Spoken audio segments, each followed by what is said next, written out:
আসসালামু আলাইকুম গাইস, সবাই কেমন আছেন? অবশ্যই ভালো, আল্লাহর রহমতে আমি অনেক ভালো আছি। তো আজকে আপনাদের মাঝে একটা রেসিপি নিয়ে আসলাম, রান্নার রেসিপি।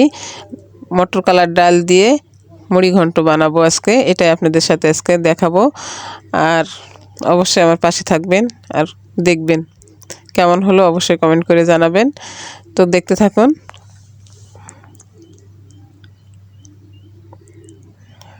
প্রথমে ডালটা কিন্তু আমি ফুটিয়ে নিলাম, তারপরে এই যে ফুটিয়ে নিয়ে রেখে দিয়েছি। এখন মশলা সব কিছু দিয়ে কষায় নিব, সব মশলা দিয়ে, মানে পেঁয়াজ, রসুন, তেজপাতা, জিরা, আদা, গরম মশলাও দেওয়া যাবে, যেহেতু এটা মুড়ি ঘন্ট।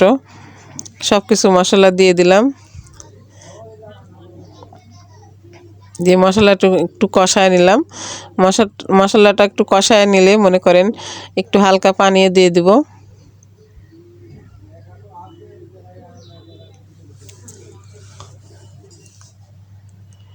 সব মশলা দেওয়া এখন আমার শেষ। নাড়াচাড়া করে নিব, নিয়ে একটু হালকা একটু পানি দিয়ে দিলাম।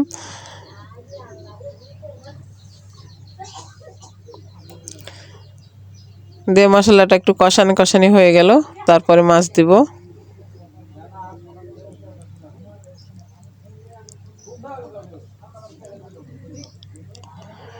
দেখেন মশলা কিন্তু তেলটা উপরে উঠে আসছে, সুন্দরভাবে কালার আসছে। আসলে এখানে রোদ লাগছে অর্ধেক, আমি খেয়াল করিনি রোদ লাগছে, লাগে একটু বেশি ফর্সা লাগতেছে আর একদিকে অন্ধকার লাগতেছে। আসলে বাইরে আমি চুলা বানাইছি, এই জন্য রোদ লাগতেছে একটু। ভিডিওটা করে ফেলেছি, এই জন্য আপনাদের সাথে শেয়ার করলাম, আর কাটি নাই। তো দেখেন মাছটা দিয়ে দিলাম, মাছের মাথা, বড় মাছের মাথা দিয়ে, ঠোঁটা কাটটা দিয়ে, কাটাকুটা দিয়ে ঘন্ট বানালে বেশি ভালো লাগে, তাই কাটাকুটা একটু বেশি দিলাম। দিয়ে এখন মাছটা কষায় নিব, নিয়ে ভাঙা ভাঙা করে নিব।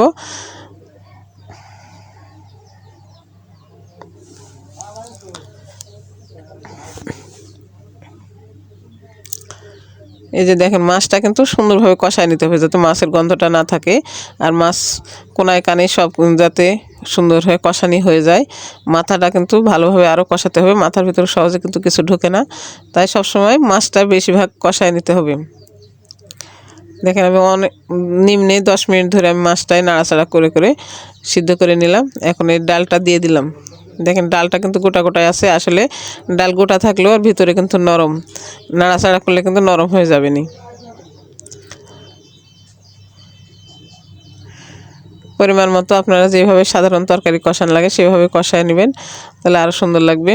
আর আমি এইভাবেই নিতেছি, আমি কীভাবে নিতেছি হয়তো আপনারা এর চেয়ে বেশিও নিতে পারবেন, সমস্যা নাই। আমি কিন্তু অনেকক্ষণ ধরেই কষাই।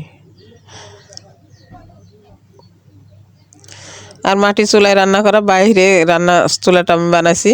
এই এখন খরার সময় বৃষ্টি বাদল নাই, তো বাইরে চুলাটা বানাইছি, এই জন্য একটু বাতাসও লাগতেছে, রোদও লাগতেছে, সব মিলিয়ে আমি ভিডিওটা বানাইছি। ভালো হয়নি, দুপুর টাইমে রান্না করা, তো এই জন্য আরও বেশি রোদের তাপ ছিল, দিয়ে বাতাস হালকা হালকা ছিল, দিয়ে সবসময় একটু ভিডিওটা কালচে কালচে দেখা যাচ্ছে।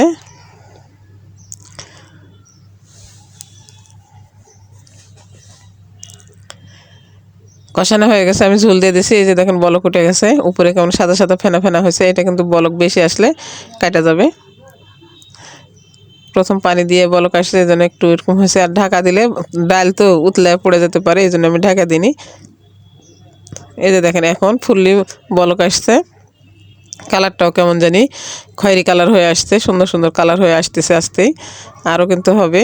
এখন কালারটা কি সুন্দর দেখা যাচ্ছে। তো বন্ধুরা, রান্নাটা আমার কেমন হলো অবশ্যই কমেন্ট করবেন, আর ভালোভাবে অবশ্যই আমার ভিডিওটা দেখবেন, আর আমার জন্য দোয়া করবেন। খোদা হাফেজ।